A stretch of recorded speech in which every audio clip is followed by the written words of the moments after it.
ഈ മാസം അതായത് സെപ്റ്റംബർ മാസത്തിൽ ഏറ്റവും നല്ല ടൈമാട്ടോ ഈ റോസ പ്രൂണിങ് ചെയ്യാവുന്ന ഹാർഡ് പ്രൂണിങ് പ്രത്യേകിച്ച് ചെയ്യാം. കേടൊന്നും വരത്തില്ല. ഇച്ചിരി സാഫിൻ്റെ ഇതും കൂടി മുക്കി കൊടുത്ത് ഒന്ന് തൂത്ത് കൊടുക്കുവാണെങ്കിൽ ഒട്ടും ചീച്ചിലും വരത്തില്ല കേട്ടോ. ഇതുപോലെ ഒത്തിരി മൂക്കാത്ത കമ്പുകൾ വേണം നമുക്ക്.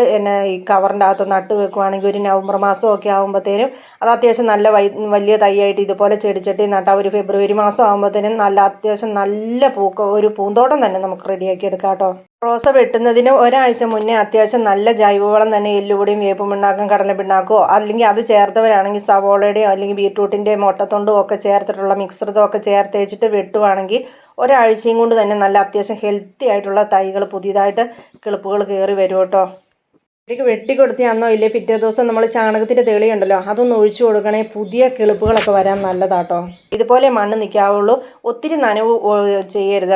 പ്രത്യേകിച്ച് ഈ ചെടിച്ചട്ടിയുടെ അടിയിൽ അത്യാവശ്യം നല്ല ഹോളും വേണം. ഒരിക്കലും വെള്ളം കെട്ടിക്കിടക്കരുത്, വേര് ചീഞ്ഞ് പോയി ചെടി പെട്ടെന്ന് നശിച്ചു പോകും. പ്രത്യേകിച്ച് ബഡ് റോസയും കൂടി കേട്ടോ. ഇതിൻ്റെ ലായനിയിൽ ചെടിയുടെ കമ്പൊന്ന് മുക്കിയതിന് ശേഷം നടുവാണെങ്കിൽ ചെടിയുടെ തണ്ടിന് കേട് വരുമോ അതുപോലെ പുതിയ റൂട്ട് വരാനൊക്കെ എളുപ്പം കിട്ടും കേട്ടോ. രാസവളമൊക്കെ ഇട്ട് പതിവിലേറെ പൂ വേണമെന്നുണ്ടെങ്കിൽ ജൈവവളം ഇതുപോലെ ചെയ്തതിന് ശേഷം ചെയ്യുവാണെങ്കിൽ ചെടിക്ക് കേടൊന്നും വരികയില്ലേ.